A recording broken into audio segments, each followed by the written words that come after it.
UP के प्रयागराज के कादलपुर में रविवार को आयोजित प्रबुद्ध जन सम्मेलन में आजाद समाज पार्टी के राष्ट्रीय अध्यक्ष और सांसद चंद्रशेखर आजाद भावुक हो उठे।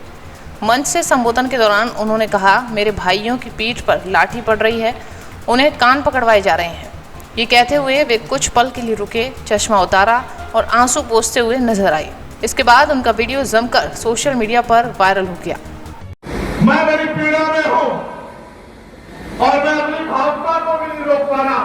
उसका कारण है कि जब मैं आपकी तरफ देखता हूं और मैंने वीडियो में आपके जुड़े हुए हाथ और आपके पकड़े हुए कान देखे थे, तो वो दृश्य चीख के मेरी आंखों में आ रहा, उसको मैं भुला नहीं पा रहा। और मैंने कहा कि सम्मेलन तब होगा जब मेरे भाई जेल से बाहर आ जाए, वरना ये सम्मेलन किसी और जिले में भी हो सकता था। लेकिन एक बात हम लोग भूल जाते हैं, अगर हम इन सरकारों से न्याय की उम्मीद करेंगे या हक की उम्मीद करेंगे तो ये हमारी गलतफहमी हो सकती है, इसमें सच्चाई नहीं। बता दें कि मंच से चंद्रशेखर ने कहा कि समाज के लोग वर्षों से हाथ फैलाते आ रहे हैं, लेकिन अब वक्त है आत्मनिर्भर बनने का। अगर हम खुद को तैयार नहीं करेंगे तो ये मांगने की प्रक्रिया 100 साल तक रुकने वाली नहीं है। अब ये हमें तय करना होगा कि मांगने वाला बनना है या फिर देने वाला। संविधान ने सब कुछ हमारे हाथ में रखा है, पढ़ो, आगे बढ़ो, डॉक्टर, इंजीनियर, IAS, IPS, वकील बनो, तब कुर्सियों पर बैठकर जिला चला सकते हो। जो प्रबुद्ध सम्मेलन हमारे चल रहे थे उत्तर प्रदेश में, तो ये आखिरी प्रबुद्ध सम्मेलन 3 बार इसकी तिथि जो है वो कैंसिल हुई। अब ये दोबारा से आज 12 तारीख की परमिशन मिली थी। हमने सहारनपुर से प्रबुद्ध जन सम्मेलन शुरू किए थे। ये अंतिम जो है न्याय की धरती, जहाँ से पूरे प्रदेश को न्याय की उम्मीद रहती, इलाहाबाद में आज खत्म हो गई। और उम्मीद है इस प्रबुद्ध जन सम्मेलन के जरिए जिस कार्य के लिए हमने शुरू किए थे कि उत्तर प्रदेश के पढ़े लिखे अधिकारी, कर्मचारी, रिटायर्ड जो हैं, जो बौद्धिक समाज है हमारा, वो इस आंदोलन के साथ जुड़ जाए, और इसमें हम काफी हद तक सफल हुए। वहीं मीडिया से बातचीत में उन्होंने CGI पर जूता फेंके जाने की घटना को लेकर कहा कि ये सिर्फ CGI पर नहीं बल्कि पूरे दलित और पिछड़े समाज पर एक जूता है। ये देश की खोखली सरकारों का परिणाम है। उन्होंने दलितों पर इतना अत्याचार और पुलिस तंत्र पर भी सवाल उठाए। चंद्रशेखर ने रायबरेली में वाल्मीकि समाज के युवक हरिओम वाल्मीकि की पीट कर हत्या कर जिक्र करते हुए भी क्या कुछ कहा, सुनिएगा। उत्तर प्रदेश में बहुत सारी चिंताएं हैं और देश में भी जिस तरह का माहौल है वो किसी छिपा हुआ नहीं।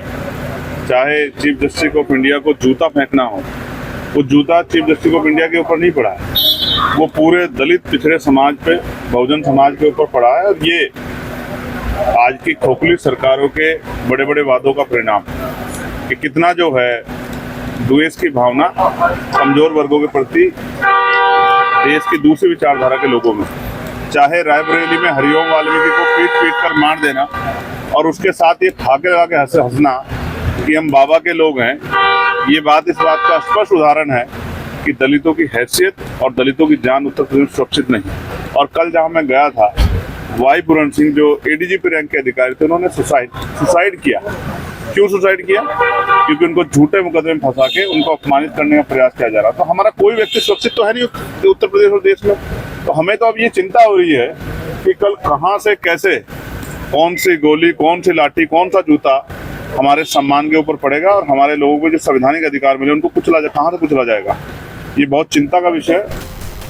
जिस तरह हंसते हुए कहा गया कि हम बाबा के लोग हैं, उससे साफ है कि यूपी में दलितों की ना तो हैसियत सुरक्षित है और ना ही जान। उन्होंने ADGP रैंक के अधिकारी वाई सिंह की आत्महत्या का जिक्र करते हुए कहा कि उन्होंने झूठे मुकदमों में फंसाकर अपमानित किया गया। जब इतने बड़े अधिकारी सुरक्षित नहीं तो आम जनता क्या होगी? पूरे समाज में डर भय का माहौल है। हम लोग कोशिश कर रहे हैं कि ये माहौल सामान्य हो और आक्रोश भी। हम लोग दबने वाले नहीं, डरने वाले नहीं।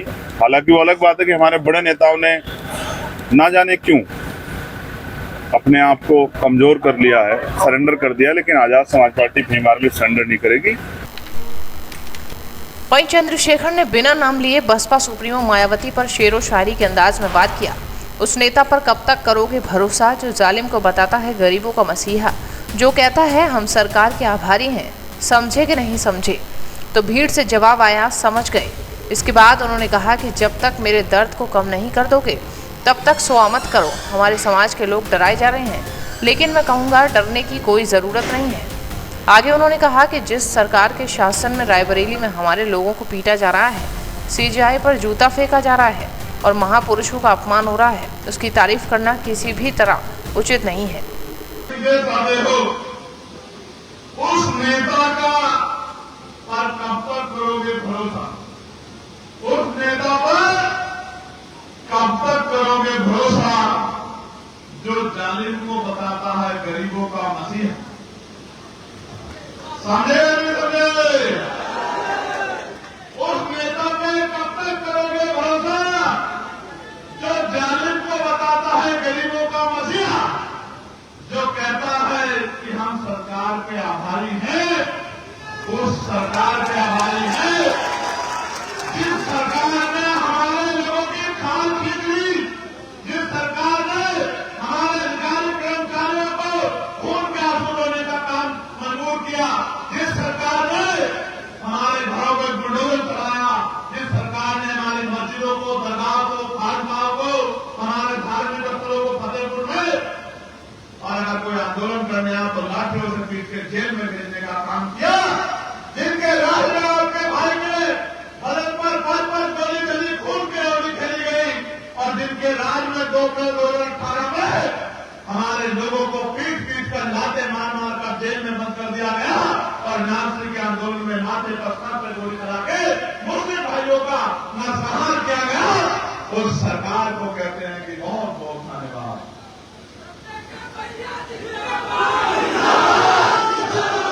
इतने भोले बनने रहोगे, मैं स्वामी अच्युतानंद जी की धरती से कह रहा हूं, इतने भोले बनने रहोगे तो ठगे जाते रहोगे। आज आप जानते हो जिस तरह से नौजवानों ने पकड़ी है मिशन की रफ्तार, जिस तरह से नौजवानों ने पकड़ी है मिशन की रफ्तार, तो कई लोग हो गए हैं खबरदार खबरदार खबरदार। लेकिन याद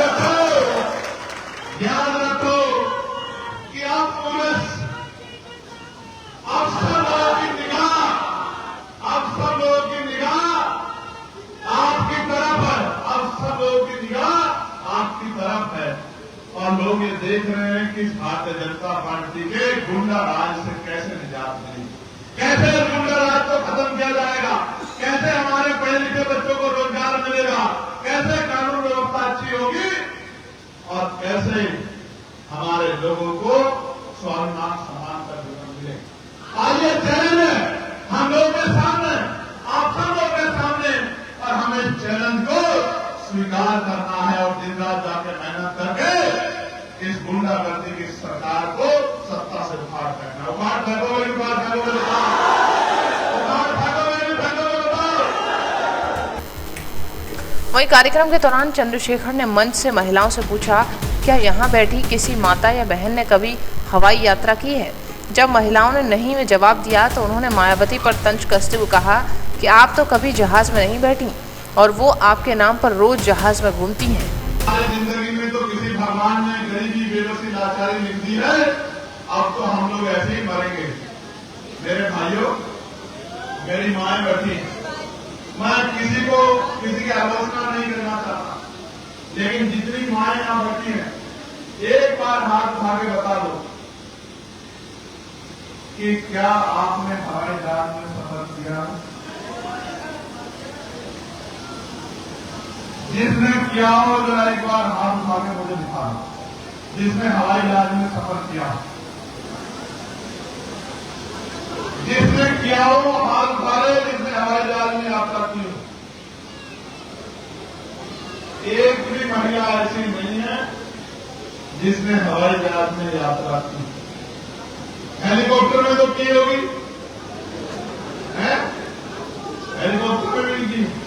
तो आप ये सोचो कि ये अगर आर्थिक गैरकानूनी नहीं है तो आप मुझे बताओ कि एक महिला जहां पैदा होती है पूरी जिंदगी उसी के आसपास घूम फिर के मेहनत मजदूरी करके और वहीं की वहीं दफन हो जाती है, और एक महिला जो है वो हवाई जहाज प्लेन से घूमने का काम करती है। क्या सरकारों को गरीबों की चिंता है? अगर अमीर गरीब का एजेंसी होता तो क्या कोई यहाँ गरीब रहता? सच तो ये है कि हमारे गरीब समाज की माओ ने तो एसी के ट्रेन के एसी वाले डब्बे में भी सफर नहीं किया। गौरतलब है कि हाल ही में मायावती ने लखनऊ में आयोजित कार्यक्रम में योगी सरकार की तारीफ की थी, जिससे सियासी हलकों में बहस छिड़ गई है। बता दें कि सोशल मीडिया पर हाल ही में चंद्रशेखर आज़ाद और रोहिणी घावरी से जुड़े वीडियो और आरोपों के वायरल होने के बाद जब उनसे इस पर सवाल पूछा गया तो उन्होंने कहा कि जब राजनीति करेंगे तो आरोप भी लगेंगे। उल्लेखनीय है कि रोहिणी ने फोटो, वीडियो और ऑडियो जारी कर चंद्रशेखर पर शारीरिक शोषण का आरोप लगाया था, जिसे लेकर सोशल मीडिया पर काफी हंगामा मच गया।